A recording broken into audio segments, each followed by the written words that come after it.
Okay, looks like we're good to go. All right. Well, good evening, everyone.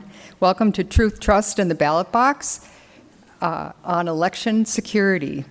We're so glad that you're here today, and we're just thrilled to see this large of a group here. It's exciting to see you all here.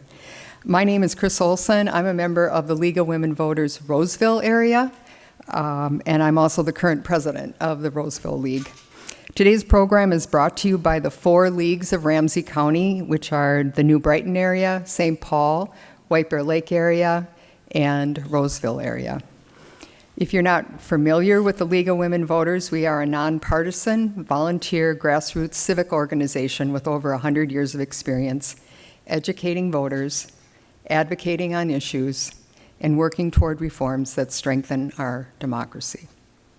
If you'd like to learn more about the League, we have a table set out right outside the door, and you can stop by there on your way out. There'll be people that could answer your questions as well. Tonight, we are pleased to welcome 3 experts in the area of election security who will share insights from their unique perspectives. First, we'll hear from Bill Ekblad, who is from the Secretary of State's office, so that state level. Then we invited David Triplett from Ramsey County elections. And then Robin Johnson is here, and Robin has served as a head election judge for the last several elections. We are planning to have time for a few questions at the end. So the way we're going to handle that is there'll be a couple people, you'll see them on the side of the room. Make eye contact with them if you have a question, and they'll get you a card, and then get that card back to them. And then at the end of the night, we'll take a few of those that we can done before we have to actually leave the library because they close. So we'll do the best we can with that. We also have 9 North here. So if you have friends that couldn't make it tonight, we're thrilled that they're here to do a professional level recording of our event tonight, and that will go up on their page and all 4 leagues' YouTube channel pages as well. And look for that probably in a week or so. So you can always send people out there to watch as well. And with that, I think we will go ahead and just get started and start hearing from the people we've invited to be here. So please join me in welcoming all our speakers, and Bill Ekblad to start.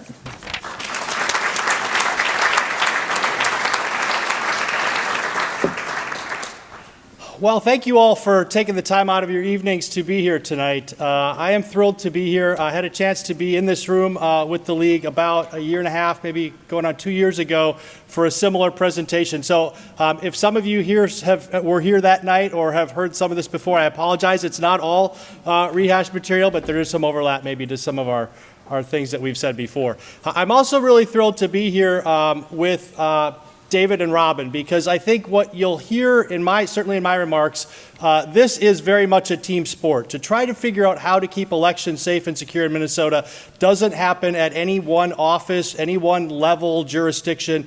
It takes all hands. It takes a lot of people involved at all levels. And so to be able to come at this topic tonight from the 3 echelons that really make it possible to defend and protect elections, that being state, county, and municipal or local level, you'll get a full sense of who kind of does what and what each of us tries to contribute to that process. So very grateful to be here with you both tonight as well. Let's go ahead and get started with what we're going to talk about. So I'm going to represent the state perspective. Certainly, you probably all are familiar with my boss, Secretary Steve Simon. He's very vocal on the topic of election security. And I think some of what you'll hear me say will echo and closely align with things that he's fond of saying as well. And I think there's a reason that we are going into this season with, both eyes wide open, but also feeling like we have some sense of how we're going to get through it. And it's because he's put us in a good spot with perspective and leadership and guidance. So certainly grateful for all of that. What I want to start with, though, is a couple of things to kind of level set the expectations, if you will. So there is a lot going on with election security. I don't have to tell you all that. If you're here tonight, it's because you're interested in the topic, you're following it in the media, you're reading, you're learning, and that's all very important. And you know that it's complex, and there's a lot of moving pieces and variables and things that just make it a very difficult thing to try for anyone to get their hands around. You probably are not going to leave here tonight with all the answers. In fact, I'm sure you're not, because no one here has all the answers. So know that this is more like one of those college courses where you kind of get different perspectives and you survey and hear and learn, but you're not going to come out of here with an equation that you plug in the numbers and have a secure election. It's not going to work that way. But I do hope that what you'll get from this is the fact that there is a strategy, a perspective, an approach, if you will, that our office is trying hard to convey and work with the local election administrators to take into the busy election season ahead, that gives us a chance to be ready for whatever's going to happen. Whatever that is, we don't really know. There's a lot of things that can and will come up, but we think we have a way to kind of go in, again, eyes wide open, and be ready to respond and react and get through whatever it is that we face. So I also want to talk about the difference between election security and election integrity, because we hear those words used interchangeably a lot, and we don't think of them interchangeably, at least not in the election security work that we do at the Secretary of State's office. We think of security very much in the same way a bank or a school or a government building thinks of security.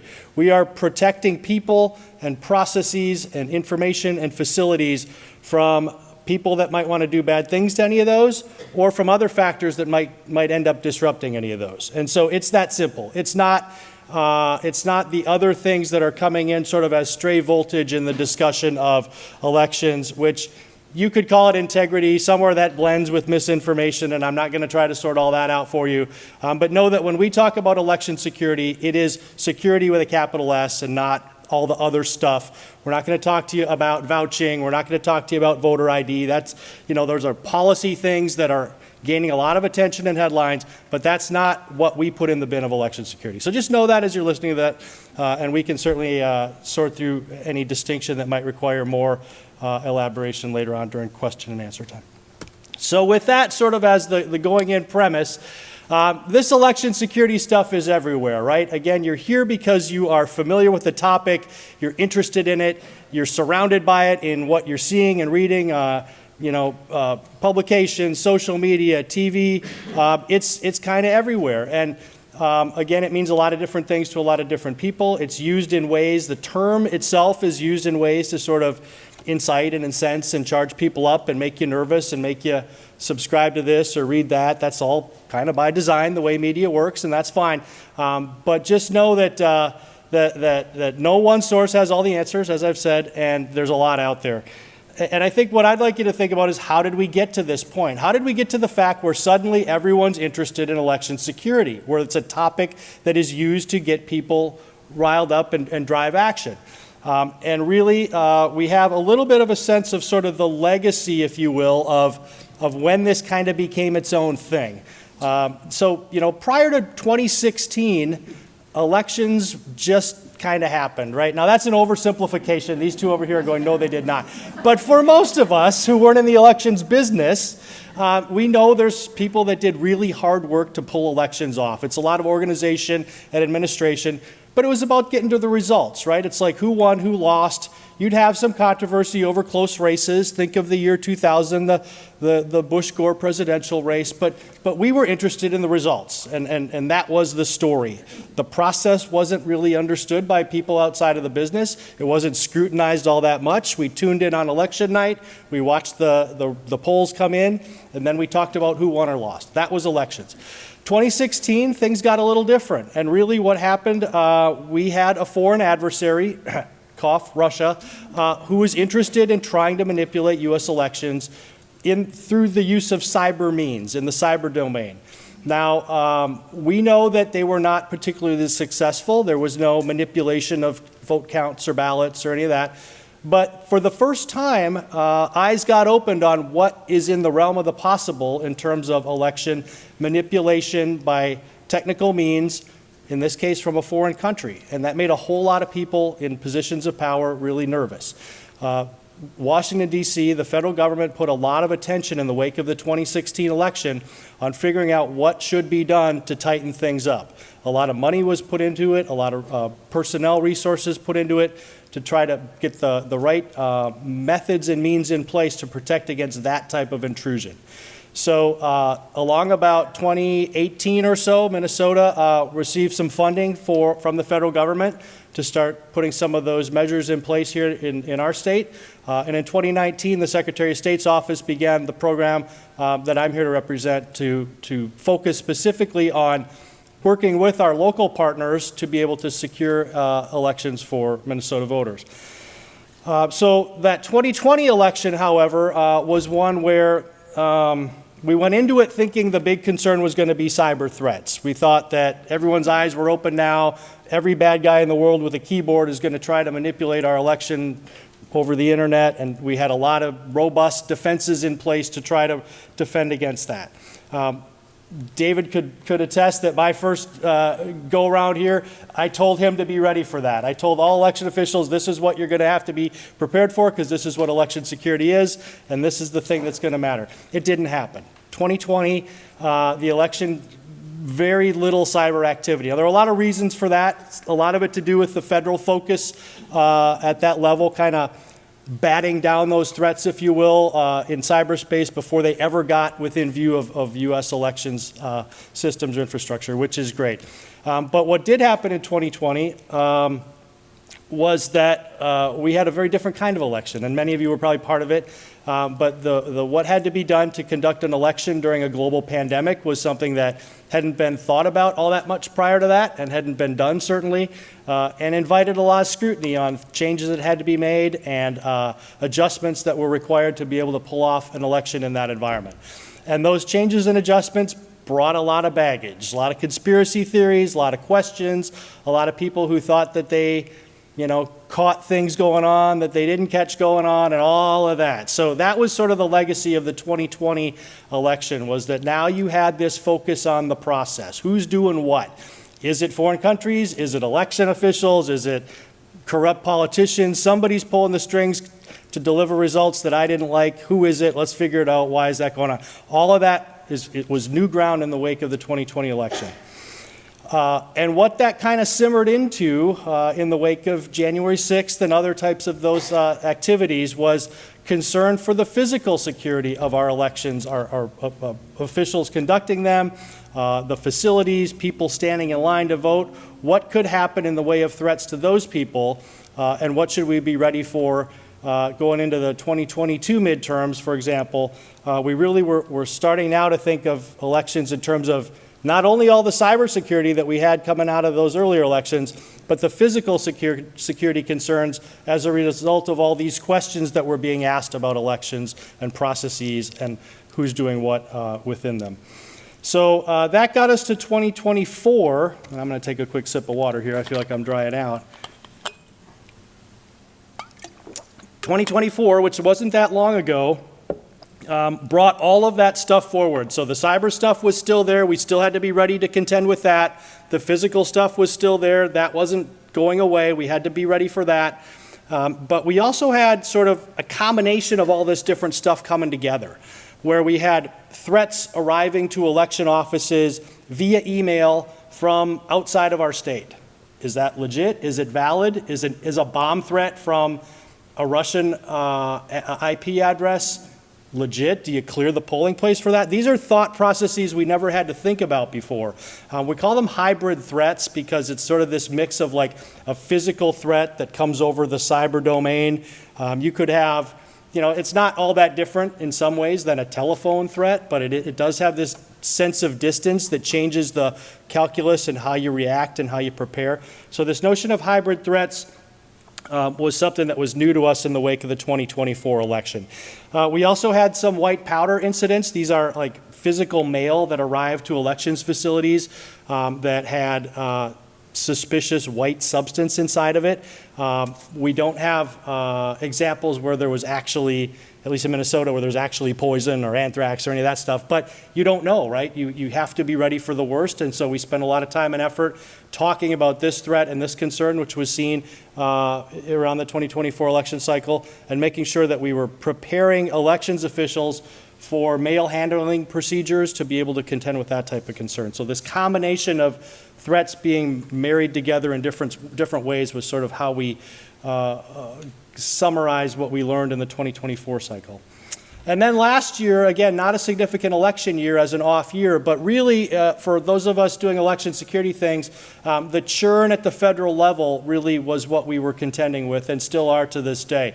So I said in the wake of 2016, the federal government put a lot of energy and resources and focus into election security. That all kind of went away last February. There's very few people spending time and energy at it.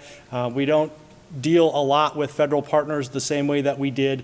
They're still doing some things, more sort of rote cybersecurity things, but there's not a lot of people talking to us about election security at the federal partner level. So that's the change that we've had to adjust to in the last year and figure out who are our partners today that we can rely on to provide us with help and information when we need them. How is that different than it was a year or two ago? That sort of is what summarizes the past year in our election security world.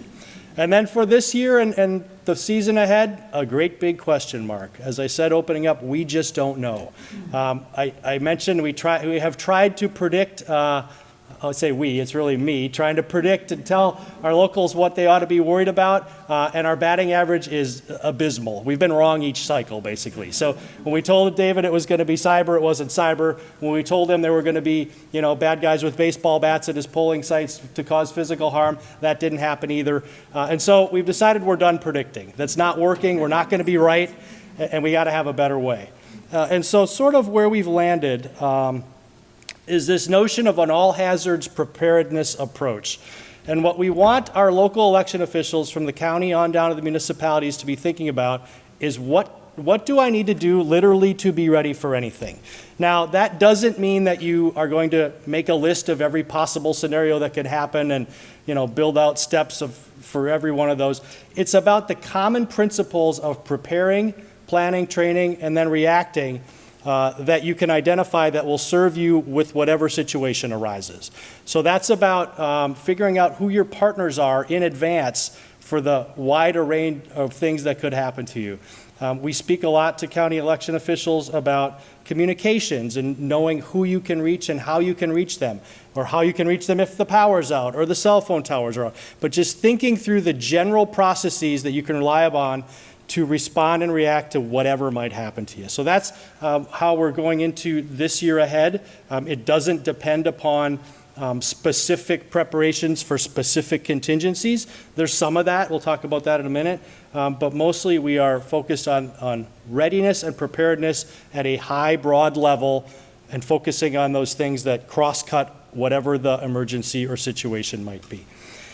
The other thing that goes hand in hand with that really, and we call it our secret weapon, is this notion of collaboration, that no local election office, be it municipality or county level, should feel that they have to figure any of this out alone. That this is, as I started off the presentation with, very much a team sport. There is a wide assortment and array of partners who want to help, who are here to help. It is a different dynamic of partnerships than it was a year ago, I'll say that, but nonetheless, there are resources that can be drawn upon, and knowing who they are, what they can do, and how to reach them in advance is one of the key tools, secret weapons, if you will, that we encourage election officials to think through so that they're not fumbling through a website trying to find who to call for some situation that pops up on or around Election Day. We advocate very strongly this notion of sharing situational awareness across all of our Minnesota jurisdictions. So we link together all of the county elections offices in a collaborative platform. If any of you use Microsoft Teams, it looks a lot like that, but it's an always-on capability. When we see something at our level that we think is of interest to our county partners, we share it in there. We ask them to share things they're seeing. There's comments and opinions and things, free flow, all of that in there. We encourage them, especially in that ramp up to an election event. We consider the election event to be about the 10 days prior and the day or so after. But in that time frame, we encourage them to pay special attention to what's being shared in there, because that's their first indication of something going on that they can get a head start on preparing for. So we like to say, if you're the county that experienced that thing, whatever it is, you didn't get the benefit of the head start preparing that. But if you share it, the other 86 get a head start in how to respond and react.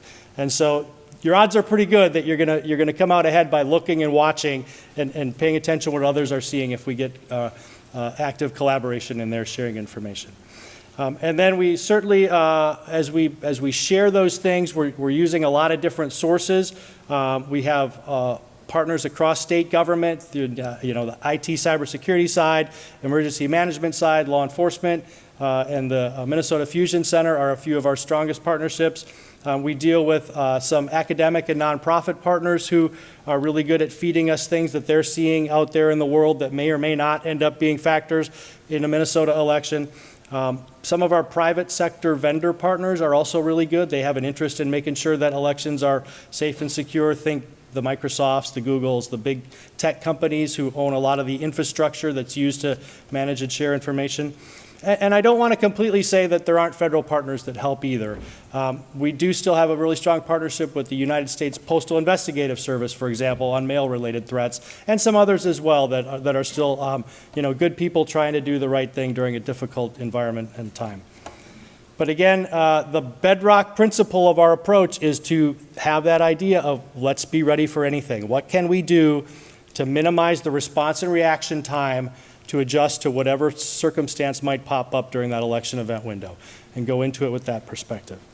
The blue box, All Hands Secure Elections 26, that's sort of our election security catchphrase, if you will, as we go into the season ahead, and I think encompasses that core principle of thinking of this as a team endeavor and leveraging partners to be able to do what we can to stay ahead of the concerns that we may have to deal with.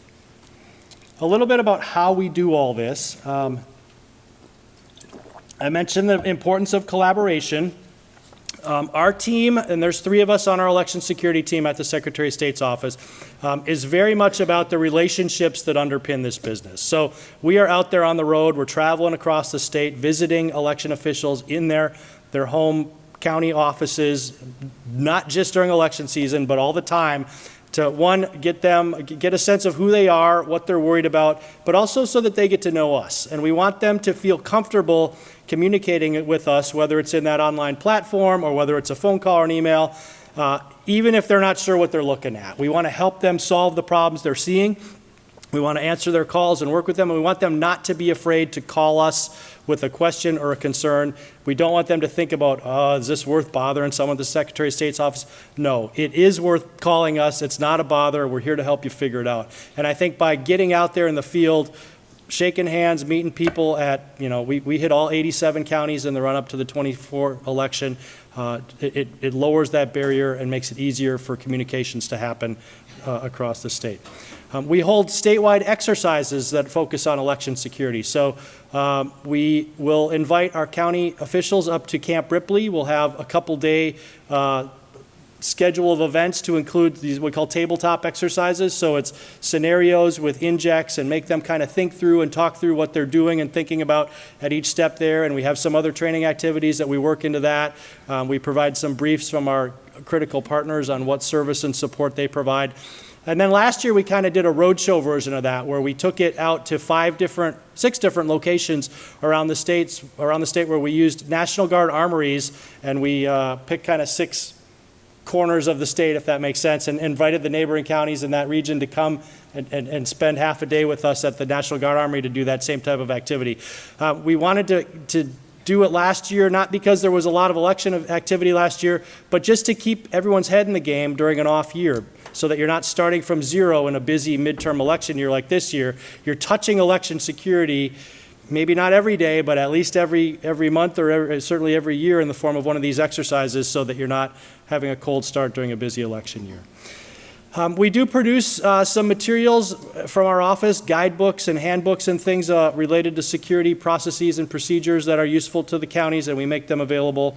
And then we also, I mentioned the array of partners we deal with. That bottom kind of inset displays a number of the partners, some of the federal agencies, some of our associations, the National Association of Secretaries of State and the National Association of Election Directors are two of our more active ones there, as well as some of our state partners represented as well. So again, it's all about tying us all together, sharing a focus, sharing an approach, and then everyone sort of buying into that and contributing so that no one has to feel like they're figuring this stuff out by themselves. A couple of things, and this is my last slide, and before I'll turn it over here, but I said we can't be sure, we don't go very far out on a limb to predict what anyone should have to worry about, but there are certain trends that have sort of been part of the last couple of election cycles that it seems prudent to us to kind of be more ready for than not. The bomb threats are ones that have kind of gained popularity, for lack of a better word, because they're cheap and easy. You're seeing it happen in schools now. You're seeing it happen elsewhere where it's just too easy to throw that in an email or a text, and it causes chaos and reaction and response. So we are definitely encouraging our county and local election officials to think about how they will respond to that. And that is a complicated set of considerations, as I mentioned. It's not as simple as bomb threat arrives, clear the building. You have to go through some head work on, is it credible or not? Working with law enforcement, talking that through. Do we have any sense of where it came from? Does it convey any sense of the local environment or the building or the people, or is it just some generic thing that could have come from anywhere? This also gets to the heart of that collaboration. A lot of the bomb threat activity that was witnessed in 2024 was the same message that went to election offices across the country. So we had indication that election offices in New Jersey were getting a bomb threat email. We had the email, and we could say, if you see this email, think twice about how you want to respond, because it's going all over the country. It may or may not be directed specifically at your facility. So there's some of that type of perspective that helps shape and frame how decisions get made to respond and react. The white powder incidents I mentioned earlier, they've been around for a couple cycles now. We've really ramped up, I think, awareness and preparedness for that threat. It's just one of those that's cheap and easy. The U.S. Postal Service is getting better at helping us identify suspicious packages and so forth, but people find that an easy way to sow some chaos in the elections process. Likewise with suspicious packages there. The incendiary devices and drop boxes is not one we've seen here, but it is one that has sort of become a trend in some of the states that leverage drop boxes a bit more than we do in Minnesota. Some counties still use them here, but they're not all that common, and so that's less of a concern, but still one we want to be mindful of. And then certainly cyber attacks, they continue to be a concern for county governments, not specifically or only in the lane of elections, but they have this ransomware component for county governments who deal with a lot of, financial property taxes and whatnot. And so there's some financial motives for cyber bad actors to try to cause trouble for counties specifically. And so we work with county IT folks to be aware of those threats. If a county IT network goes down because of a ransomware threat that has nothing to do with elections, but it happens to take place a week before elections, it's now an issue for elections. And so we think that being aware of sort of the election schedule and timing and awareness of sort of that environment for our IT colleagues can help them minimize the impact upon those events on elections as they go about their business. We also are mindful of sort of this notion that as Minnesota gains prominence for whatever reason, think the activity here in January and last winter, but also if our governor's running for vice president or whatever puts Minnesota in the limelight, raises the risk of threats towards our facilities, our networks from outside of the state. People who never would have thought about doing anything to or against Minnesota are now reading about us in their local paper and go, maybe I can do something there. So as that activity gains national or global prominence, we have to be more careful and more ready for bad things to happen here. And then I mentioned a little bit about the tabletop exercises. That's on the list here because we've been advocating it and conducting them from our office level. And we're seeing it take hold among our local partners who are now doing their own type of tabletop activities at their level, informal. But again, just to kind of drive that readiness and that perspective of preparation that we think will serve them well to be ready for Election Day. So I've probably chewed up more time than I was allotted. I'm going to get off the stage right now and turn it over to good friend and colleague David Triplett from Ramsey County. I should say, David and I were just talking. We did an event with the league almost, I think, 5 or so years ago. It was held at a brewery back then, so maybe you guys need to talk to your organizers and see if that's something to go back to.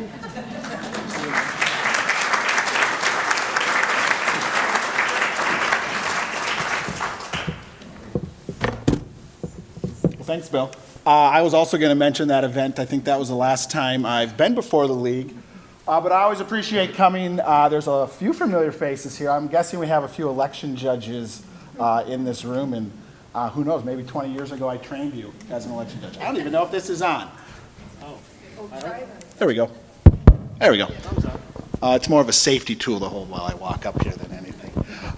So again, thanks for having me here. Thanks for discussing this topic. Obviously, I'm going to discuss election security, but if you're interested in all the other election issues, I did give a presentation to our Board of Commissioners a few weeks ago on all election topics going into the 2026 year. Or you can just call me during the workday, and I can answer any questions you have. I love just to talk about this stuff. So, as Bill said, I am the deputy auditor in the county, so if you want to complain about your property taxes, you can also talk to me about that afterwards. Not the rate. I don't set the rate, but we also do collecting. But the auditors throughout the state of Minnesota are the head election officials for their county. So you will see the auditors involved, at least in Minnesota, in a lot of election duties. Some of you probably come down to the county office to vote, because that is one of our duties, or you vote in this room, which is the busiest early voting location in the state of Minnesota. So, yeah, good.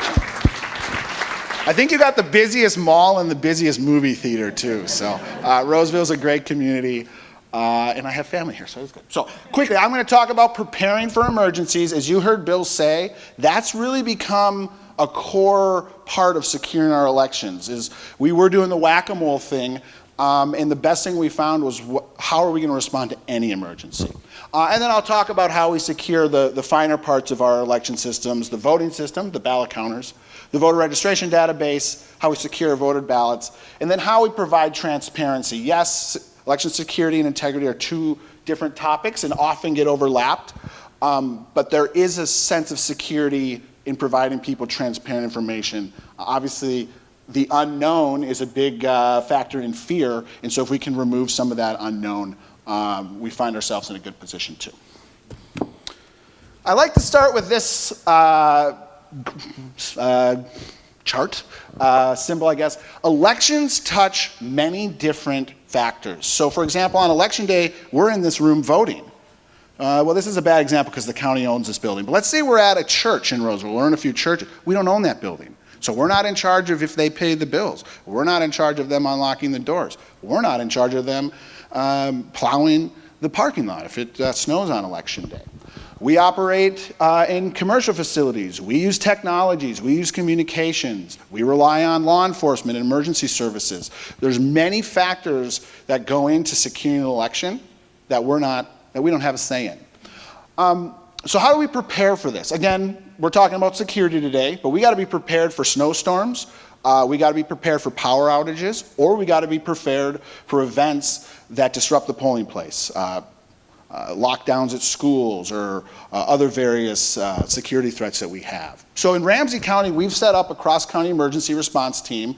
This team generally comes together about a month and a half before the election, and then in the lead up, we meet every day. We might not have things to talk about every day, but it's a quick check-in to make sure that any threat or anything going on is dealt with. And this team is our emergency management team. So every county across the state does have an emergency management office. In Ramsey County, with the Capitol in our backyard, we become more of a target, and we have a very robust emergency management team at the county. But we have our communications office. If there's an emergency, we need to communicate out to the public, to the voters, to the media to get information out. In an emergency, you still got to follow the law. And so we rely on our attorneys to, advise us. How can we, respond to this while, guaranteeing people's right to vote, your access to vote, but also providing a secure election day. And then, public works, property management are very important because we got to physically get to these polling locations. We've had issues with polling places. We had one on Highway 96 where we needed Public Works to come out and create new signs to inform voters of some changes that had to happen right before Election Day. But the biggest thing we've been really doing is that coordination with local, state, and federal partners. I won't touch much on that because Bill obviously discussed that coordination and that discussing, but it's real valuable to hear what's happening in Hennepin County, what's happening in Washington County. When I first met Bill, I think it was 2019, we were at a event in Washington, D.C. about this topic. And we did a tabletop exercise, and if you didn't communicate with your partners, you would not have thought there was a threat. But when different officials started communicating, you piece together and you witnessed a very obvious threat. So that communication piece has become very important. A big thing in preparing for emergencies was when the voting system was deemed critical infrastructure. I think that was in 2017, and that was responding to all these 2016 cyber attacks. I think in 2012, both the Obama campaign and the Romney campaign had both said we were hacked by foreign adversaries, and that really prompted this discussion.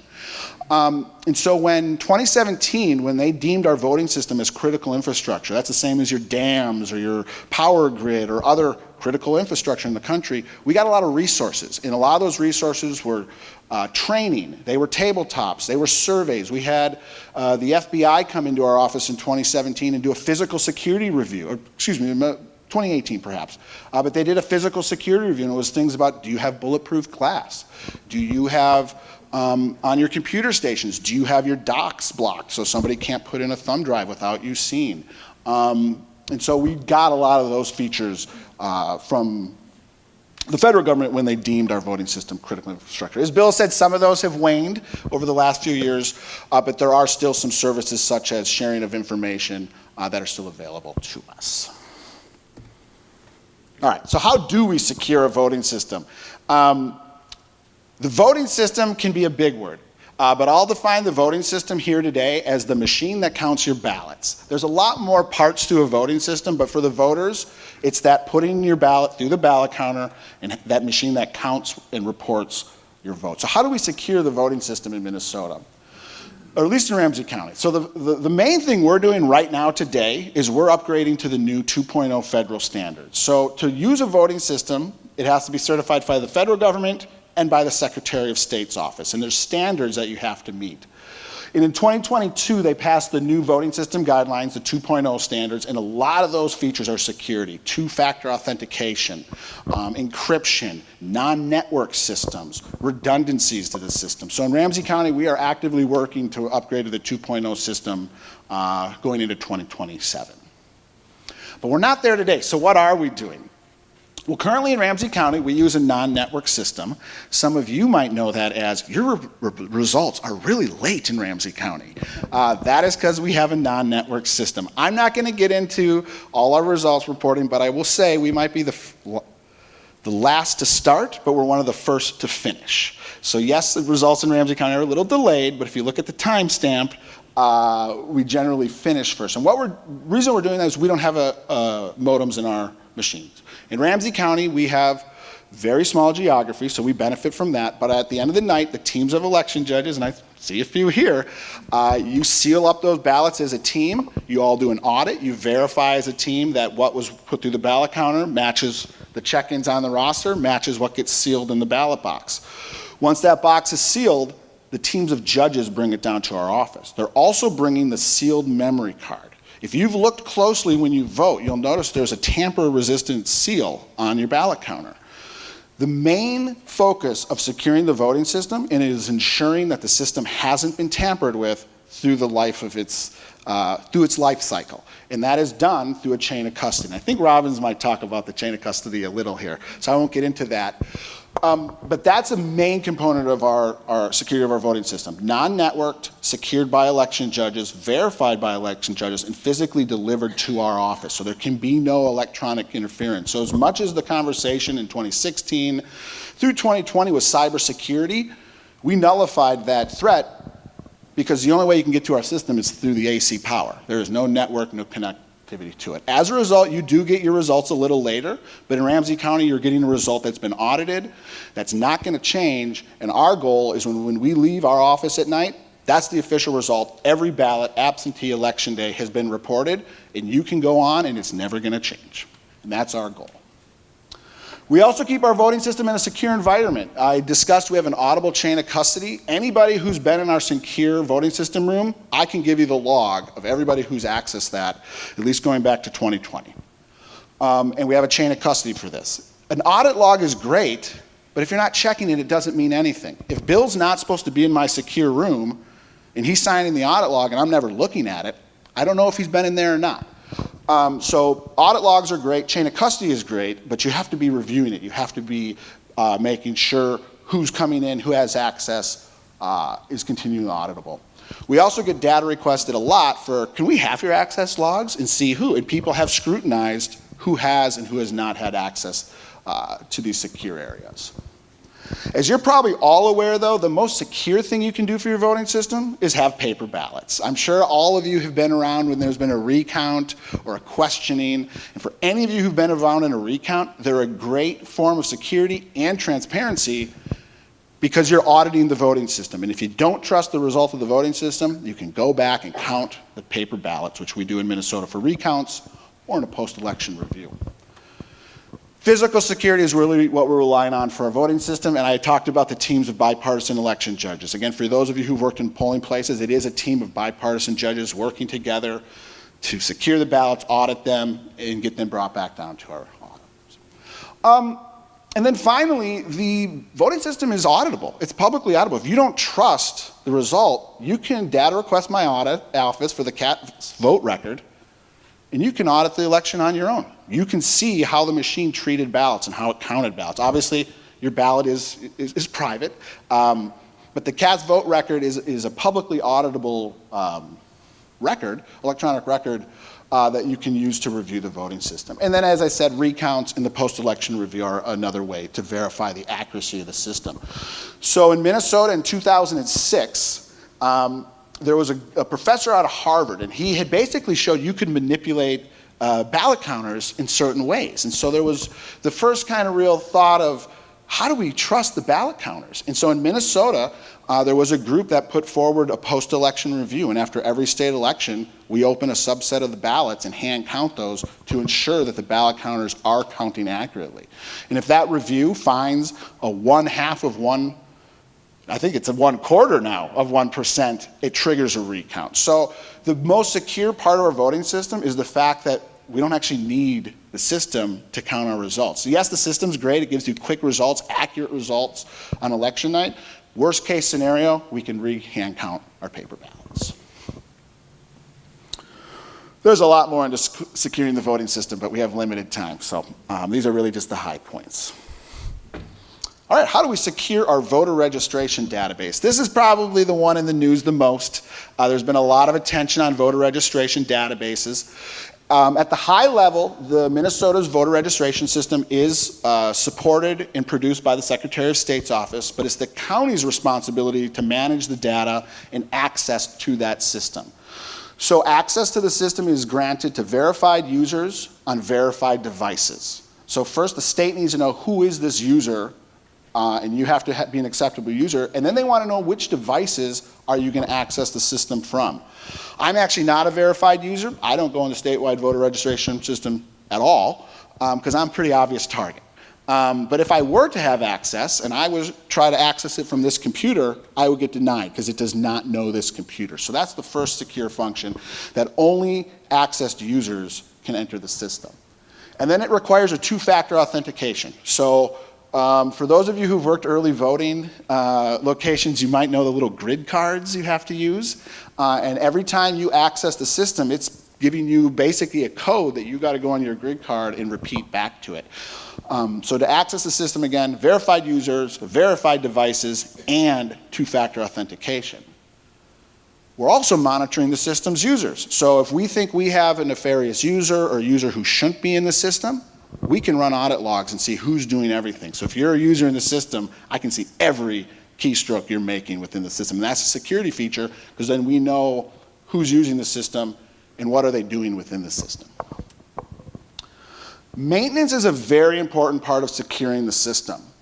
Yes, it's integrity of the system, and I'm not going to get on that today, but it's also a security feature. So we have to verify our active records. We need to make sure that the records in the system are real, registered active voters. Years ago, we had a group who was distributing voter registration cards and signing them. And that's illegal, trying to get unverified records into the system. Recently, we had a group out there distributing fraudulent voter registration cards. This was like 2022 that the FBI was investigating. None of those, they all failed verification, but groups are trying to game the system and trying to get non-registered or records registered. So verifying active registers is really important to make sure you have a clean database. It also goes for your address ranges. You want to make sure that the address ranges in the system are actually residential addresses where people can live. In Minnesota, you can't register at a P.O. box. You have to register at a residential facility. I think it was around 2010 it got brought to our attention. We had really broad address ranges, and so there was like UPS or post box, et cetera, mailbox, et cetera, or whatever those. And those aren't addresses you can register from. And so by having those in the system, you open up a vulnerability for people to nefariously try to game the system. So verify that your address ranges are tight and only represent actual residential addresses. And then we do have to forward violations for investigation. As I said in 2022, and we had the group filling out fraudulent voter registration cards across the state. Those were filed for investigation. We don't want groups out there trying to game the voter registration system. What I'm saying with this, though, is there are a lot of checks in place. We are daily managing our system. Unfortunately, we have staff who their daily job is to go through the obits, to look at death records. We run DVS checks to make sure that, is this record matching with the Social Security database? So lots of verifying the system. We have a lot of staff who their job is just maintaining the records within the system. Ramsey County, obviously one of the biggest counties, we have a lot of records. And then there's just a lot of redundancies in place in case of failure or loss of access. For those of you in 2020, if you might remember on Halloween, so it was 2 days before the 2020 election, statewide voter registration database went down. And we had to run voting, because we still had a line of people offline. And so there's a lot of redundancies in place in case of failure or loss of access where we can continue to check in voters, register voters, and keep you voting. And that is really important. If there's going to be an emergency on election day, the last thing we want to have to do is stop voting. And actually, I don't think we have legal authority to do it. So we have to have redundancies in place to ensure you can keep voting, and a lot of that is just offline processes in place. All right, finally, securing the voted ballots. This is a question we got a lot, especially after, especially in close elections. Candidates want to know what we're doing to secure the ballots, which is very important, especially because of the slide previous where I said a key security feature of our voting system is we have paper ballots. So how are they secured? Well, first of all voted ballots are witnessed by the election judges at that polling place. You're as a team. You're pulling them out of the ballot counter. If you had 100 voters, you should have 100 ballots. You secure those. The judges, obviously, for those who work at polling place, you have an audit form. You even have to count for the unvoted ballots and the spoiled ballots or the misissued ballots. And then ballots are never unsealed. That's one thing I'm not sure a lot of people realize, that we can't open up ballots unless there's a recount or a court order. So once the ballots are sealed by the teams of the election judges, they get put in a secure, locked cage. And we hope to never touch them until we can shred them in 2 years. And they're only open for those. Candidates can also appoint a ballot guard. I don't think we've had ballot guards since the 2008 Coleman-Franken recount. At least in Ramsey County we haven't. But there is a law that does allow candidates to have a guard sit at the ballot. And if one candidate provides a guard, then the other candidate has the right to provide a guard too. I think it's a form of security, even though we don't see a lot of it here, because it gives trust to people that the ballots aren't being tampered with. And so when you go into a recount, you can trust that the ballots being put on the table and hand counted by the judges are in fact the ballots that were secured by the teams of election judges at the polling place on election night. Ballots are kept in our secure facility, and the early voted ballots are returned every night. So ballots are always at one secure facility, and we have a lot of things in place. When Bill's team came out to do a review or a walkthrough, assessment, we get a lot of good feedback. So it's simple things like, well, there's fire extinguishers up here. What if they go out? So getting tarps to secure the ballots or to secure the voting system. We have a backup of every piece of hardware off-site at a secure facility. So if we lose our building, we can still operate at a secure off-site building. And then we do coordinate with our sheriff's office for physical security. Having a non-network system, that means if you want to come and hack or interrupt our system, you physically have to get to it. So on election night, for those, again, election judges, when you make your returns, you will see the sheriffs. They're doing traffic control because we have a lot of cars coming in our parking lot. We want to make sure you're safe. But they're also there providing physical security that if you want to get to the voted ballots, you got to get to them physically. And we have our sheriff's office provide that physical security. And then finally, pre-2020, I wouldn't have thought much of transparency as a security topic, and it isn't always. But some of the folks who've come into our office who've been maybe a little excitable or upset, generally it was this, they didn't know something. They heard something, but they weren't sure of it. But I want to tell you, elections are very transparent. There are a lot of events that are open to the public. Pretty much everything we do is open to the public, from coming to the election judge training, so you can see what the judges are assigned to do. The amount of times I got done with an election judge training and someone came up to me and was like, wow, I did not realize there is this much involved in elections. So training is a great thing to do. The public accuracy test, before every election, we have to prove to the public that the voting equipment is counting accurately. You can come to the test, you can look, you can mark your own ballots and run them through the ballot counters if you want. And so we do have the public accuracy test. Our ballot boards, which count all the mail ballots, those are staffed by citizen election judges who oversee it. Our election night returns are open to the public. Our post-election review is open to the public. And recounts are open to the public. And again, if you've been part of a recount, it really gives you confidence in how those ballot counters are working, because they are very accurate.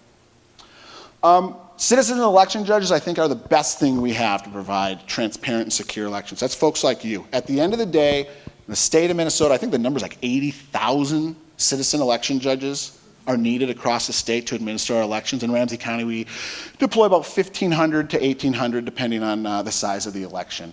But they are our first line of defense. They're also our first line of ensuring voters have the right to vote. For those of you who have been election judges, you're like a problem solver.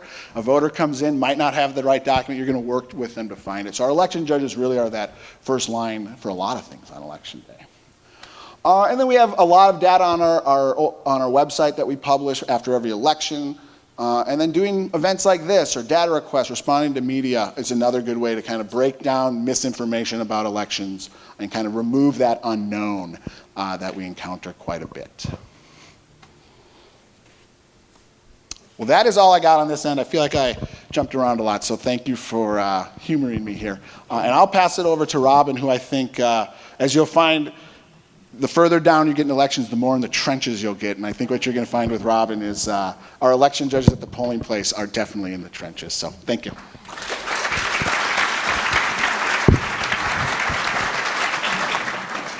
Well, I'm at the bottom of the heap.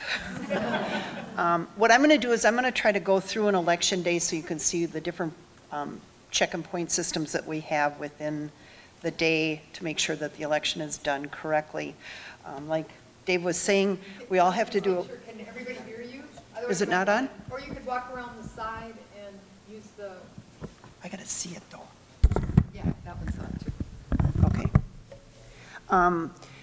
As Dave was saying, everyone has to do judge training, and those who want to take on more advanced jobs, like mine as a head judge, additional training is required for those people. But on the opening night, now let's see how I do this. You guys, I'm not used to this. When we open the election site in the morning, we're there early getting everything set up. The first thing that we do is we open the ballot counter. The ballot counter has seals on it with numbers identifying that they have been sealed, and we have to reconcile those to a certification form that you see here. And two judges need to verify those numbers and sign at the bottom. The same thing will be done at the end of the day to make sure that nobody has tampered with the machines or replaced them during the day. After we've done that, then we do a printout of the ballot counter, And that printout should show a 0, showing that nobody has voted on that ballot counter prior to the opening of the election. That form needs to be signed by every judge that's working that day. The same thing is done, we have what we call a touch writer, which is used for people who have visual problems. We treat it the same way. It's opened by 2 people. The certification sheet is signed and a printout is done. We receive a number of poll pads for the election. If you've been in a site, you'll see that there's usually several people sitting at the poll pad check-in area. The poll pads are each sealed, and those also have to be compared to a certification sheet and signed at the beginning of the day and the end of the day, showing that none of those poll pads have been substituted or altered during the course of the day. Again, those have to be signed by 2 judges, but they have to be signed by 2 judges of different parties. So then you go into the part where we count the ballots. Ballots, we get a box of ballots, it's huge, and each packet holds 50 ballots. They're sealed in plastic. The packages are opened, counted by 2 judges. Both judges initial the ballot up in the corner, and the packets are supposed to contain 50 ballots, but there have been times that we've had 49 or 51. All of that has to be accounted for so that our count comes out correctly at the end of the night. The ballots that aren't used at the end of the night are then counted and tallied into our count when we're reconciling everything. What Dave was talking about is the statistics sheet that we have that reconciles what the ballot counter shows for number of votes cast during the day. We also have to reconcile that with how many voters checked in and voted that day. So there's a check and point system that goes through all of this to make sure that everything is being managed correctly. And we can't go home until that is perfect, which can be rather scary at the end of a 15-hour day, you guys. Now, before we actually open the polls, all of the judges take the judge oath and the code of conduct oath. And this assures that all of us are going to provide a nonpartisan, safe, welcoming environment to any person who enters to vote. We all take the vote orally and then sign at the bottom. And I have never experienced an election judge who has not behaved correctly or tried to welcome everyone or tried to make sure that a person could vote, even if there were roadblocks in their path. Then as the day goes by, there's a variety of things that happen. First thing is a voter enters the polling place and goes to one of the poll judges, gives them their name. The information is entered, the person's name is entered. The judge then asks the voter, tell me your address. We verify that that information is correct, and then have the voter himself also verify that the information on the poll pad is correct. This is a check and point system to make sure that we're not doing John Jr. as opposed to John Sr., or that we're registering someone who's not in the system. They sign saying that the information is correct. They read the voter's oath and sign again, and then they're given a ballot exchange slip. The ballot exchange slip is then taken to the ballot judge, who gives them a ballot, and rudimentary instructions are given. We're not telling the person how to vote, but we tell them how to fill in the box. Or in a primary election where you have to vote single party, instruct the person not to cross over from one party to the other when they're filling out their ballot. The beauty of the poll pad system that we have now, and there are a few of you who probably remember when we had the books and you had to stand in the row of A through L or whatever it was to vote, is that the poll pads are kept up to date all day. So if the county receives an absentee ballot in the morning for Joe Doe, on our poll pads it'll say next to Joe's name, AB for absentee ballot. If Joe Doe were to come in and try to vote, we would say, I'm sorry, but your absentee ballot has already been tallied. So that's a beauty of the poll pads, is that we have this up-to-date information. So as the day progresses, there are different things that we have to record and track so that that pink sheet turns out correctly at the end of the day. One of them is the incident incident log. And on that, it would be if a voter checks in at the poll pads and then leaves. They didn't ever pick up a ballot. Or maybe somebody fills out a ballot and then leaves the ballot abandoned on a table. Those are all things that we have to document because it's affecting our counts of different things at the end of the day. Another thing that's done, you touched on this a little bit, is vouching. If a person doesn't have anything that shows their current address, they can have another voter from that precinct come in and vouch for them that they actually do live within the precinct. I've only seen this happen a couple of times, and the most common one is that renter number one signed the lease and pays all the utilities and bills for the apartment. Renter number two just pays number one for rent. So they have no record of their actual address. They don't have a electric bill, they don't have the lease, they don't have anything like that. The renter number one can come in and vouch for that person, and we allow them to vote then. It's a process. There's much more involved in it than just seeing this tally sheet. But no one can vouch for more than 7 voters in an election, and I've never seen anybody vouch for more than 1. Another sheet that helps us keep track of things is if there's any corrections, if a name is misspelled, a birth date is off by a day or something like that, we document those events, and then the county is able to make those corrections for the next election. Another thing that can happen is that you can have, there's additional duties that come up, not related to this, but there's the person coming in for election day registration. Now, in previous years, it was a lot of 18-year-olds finally being able to vote, and they would come in and do their registration that day. But with the onset of phones that never leave a child's hand, you can do your entire registration on your phone, and it goes to the county, and they don't have to come in and register on the day of election.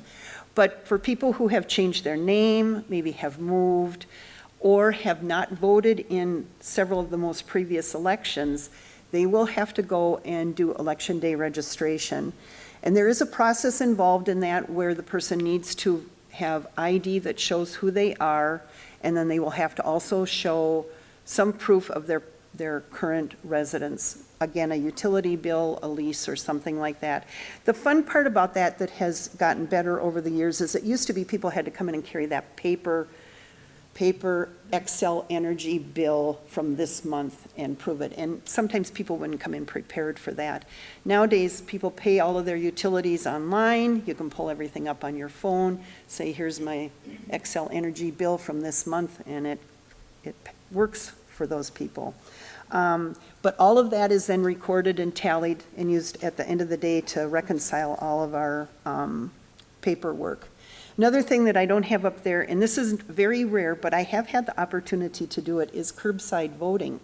Again, if somebody is not capable of coming into the election site, they pull up to the curbside voting spot, call the county notifies us, and 2 election judges of different parties will go out, get the information from the voter, go in, get that processed in the poll pad, get a ballot, bring it out to the person to vote, and then the two judges bring that ballot in and put it in the ballot counter. It's fun to do, except the last one I did, it was pouring rain, so that was not so much fun. But it's a nice process. It's not used very often, but it is a nice process for people who can't come in. So we get to the end of the day. I have opened the polls at 7 o'clock in the morning based on my phone, and at 8 o'clock at night, I close the polls based on my phone. Any voters that are in queue at that time are allowed to vote, but no one else is allowed to get in line at that point in time. Then we start to go through the process of, let me check this. Okay. We go through the process of closing down everything and securing stuff. One of the things that we have to reconcile are spoiled ballots. So any ballots that were not put into the machine but had been filled out or had been left somewhere need to be tallied. They need to be put in an envelope, sealed, and the seal is signed by the judges. This continues through all these different things. Everything is sealed signed by the judges and brought back that night by the head judge. Another thing is Election Day registration documents. Okay, you guys, I am not computer literate. So, Election Day registration documents are tallied up. They are also reconciled. All of those forms are put in an envelope and sealed and initialed by everyone. I did get the right one. This is the form that's used when a new voter comes in, the criteria that they need to provide in order to be allowed to get a ballot. You can see on there, it's probably not real clear, but they do have to have some kind of ID showing a picture of themselves. Then they have to bring a current utility bill, lease, or something like that. Or at the bottom, you can see you can have vouching or something like that to help the person get to the point of voting. The site is closed at 8 o'clock. We let the rest of the voters finish voting, and then we start to close down the machines and tally everything up. So the ballot counter prints out a final tally of the votes that have been done that day. 2 judges sign that, and it's put in a sealed envelope. We also make sure that the securities on the ballot counter match up with the certification sheet again, so that so we know that the ballot counter has not been tampered with. Which might got lost. Okay. Other things that we have, we count the ballot exchange slips, tally those up, seal them. Then you have those ballots that we were counting that came in plastic sheets, and everybody has to open them and count 50 and sign them. If there are any of those left at the end of the day, those are also sealed so that no one can fill those out and run them through a machine at a different time. The totals are completed on that pink sheet that you saw earlier. Everything has to match up, and if they don't, we then start going through the process trying to figure out where we made a mistake or what's missing. And all of that stuff is packaged up, and the head judge then drives down to the Ramsey County site on Plato Boulevard and sits in queue for Lord knows how long, because they have it set up. It's beautifully set up, but there are a lot of sites coming in to drop off their equipment, and you can be in line for quite a long period of time. The one thing I would like to say is that it is a long day, and for the most part, people are kind when they come in. They're focused on voting and getting back out of there. I've rarely met anybody who has a contentious attitude about the whole situation, and a lot of times people come through and thank us for volunteering. Clarification, most of us are not volunteering. But it is an interesting day. It's interesting to see how everything works. We are responsible for a lot of little pieces of the security system to make sure that they all fall into place before they're brought back to Ramsey County. So in the end, what I would like to say is, if you think that the election system is suspicious, or if you have any concerns about that, I encourage you to become an election judge, because you can follow through the system and see how it's handled. If you believe the system works and you would like to help your fellow voters, they can always use more election judges. It's an interesting day. It's a very long day. But for the most part, I would say I think people really enjoy doing it, or they wouldn't sign up to do it. So, and that's it. Thank you.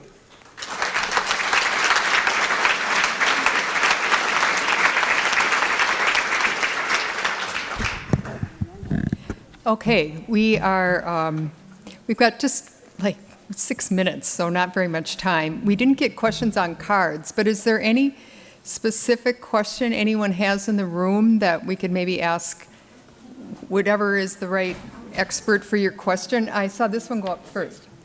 Vouching is an issue. Or I'll repeat it. Run into a situation where someone came in and vouched for 8 people? For 8?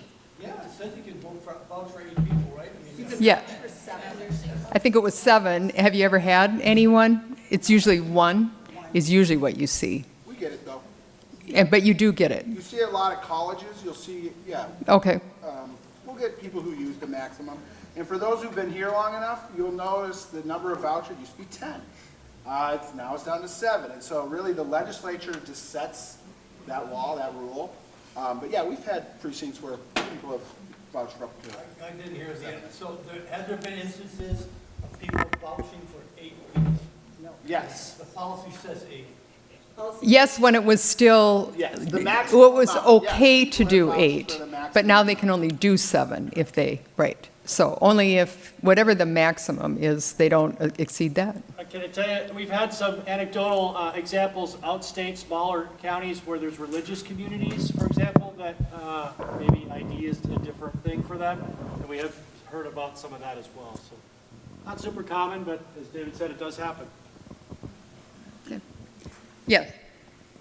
How will potential passage of the SAVE Act impact Minnesota voting?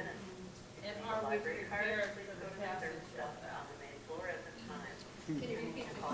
So the question is about the SAVE Act, which I think a lot of us are familiar with, but it's a change to what's needed in order to vote. Would we be ready for that by November? Do we have the procedures in place? I will tell you what is going to be required, and then I guess I'll let you come to the decision if you think we're going to be ready or not. What the SAVE Act would do administratively is it would require voters to prove citizenship, and they would say, here's the acceptable documents to do that. Right now in Minnesota, you do have to attest to your citizenship. Actually, there's a federal law that says only citizens can vote, but they've left it up to the states to determine how we want to ensure that only citizens are voting. In Minnesota, you attest to it. And if you've registered to vote or if you voted, on your oath it says, I'm a citizen, I'm 18, all the other eligibility requirements. So what it would do is when you come to vote, you would now have to provide us a document. I'll let you all go out and do research about the merits of if is it difficult to get these or not. There's a lot of content out there about it. But voters would be required to do that. And so right now when you show up to vote, if you're already registered, you say your name, your address, and your birth year. For most of you, I think that transaction probably takes, 15 seconds, 20 seconds once you're at the election judge? For those of you who've had to register to vote, and you have to show some form of documentation, that transaction can be 4 or 5 minutes. Not always, but it's a longer transaction. So administratively, if the SAVE Act passes, we now have to check the citizenship document of every voter. So from the administrator standpoint, I'm thinking, how do I continue to make the line move? So we would have to hire additional election judges because I can't tell every voter, hey, you used to have a 15-second transaction. Now you're going to have a minute, 2 minute. So we'd have to hire more election judges to continue to let that flow go. We'd also have to have a few election judges just managing the line because there's nothing worse than waiting in line and then getting to the counter and being told you don't have the right thing, you got to go home and then get back in line later. So we'd want judges managing the line saying, hey, do you have the right document? You have that. So administratively, that's what it would look like is basically if any of you who've been election judges and have done the election day registration process, you're now going to do that for every voter, not just the percentage of voters who would normally do that on election day. Okay, thank you. I wish we had more time, but as we heard, the library is going to be closing. So I want to thank our 3 panelists or speakers again.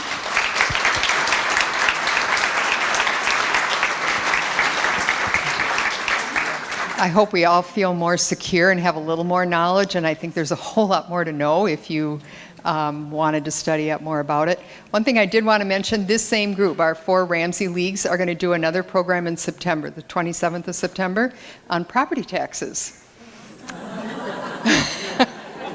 It's on the news. It's on the news, in the news a lot, so we thought that would be something that would be very interesting for our residents as well. So thank you very much. Have a good rest of your evening. Thanks a lot.